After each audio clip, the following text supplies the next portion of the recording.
All right. So basically, with your MRI, lumbar spine, so your lower back, throughout you have a lot of degenerative disc disease going on, meaning that your discs, usually in most 30-year-olds, are nice and plump. Think like a donut. It should look like this, right? Because that's the cushion. That's the because you want to have something soft between the bones, right? So that's what's absorbing all the shock when you walk, if you jump, if you dance, you know, whatever.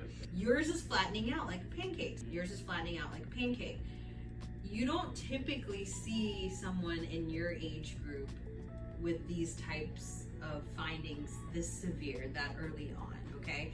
That's why I'm suspecting that you have something else like autoimmune or whatever, because that much degeneration is a lot for a 30-year-old. Like, this is stuff we see for people that have worked for 20 years and like a laborious job, like construction workers or a housekeeper that has like cleaning, you know what I mean? Like someone that's done a lot of labor.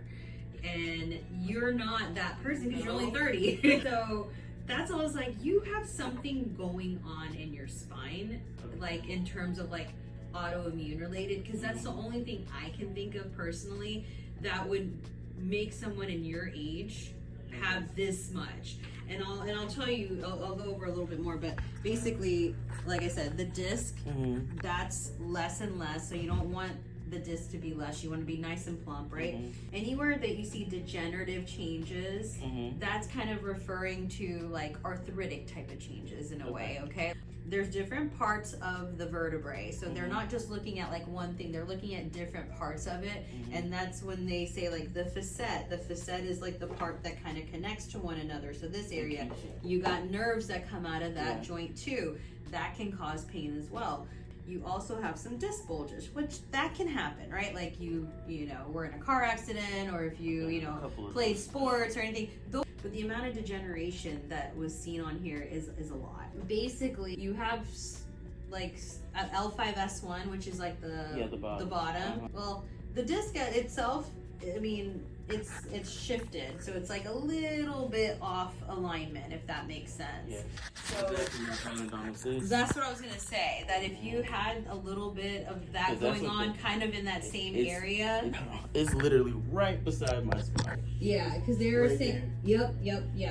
When I had my surgery the first time, they were very afraid that if literally one slip and it'll get into my spine, because it's literally like, so there's right there. So there's a thing called signals, and it's basically the different ways that the MRI can detect things. The way I guess the signal pattern is that radiologist saw at that level, they weren't sure if there was like an infection possibly going on there. So you may want to go to your surgeon. I've never actually met my actual surgeon. Before, he sent his assistant and then his PA, and then I was supposed to meet him before the surgery. He got busy and never came. He sent his PA.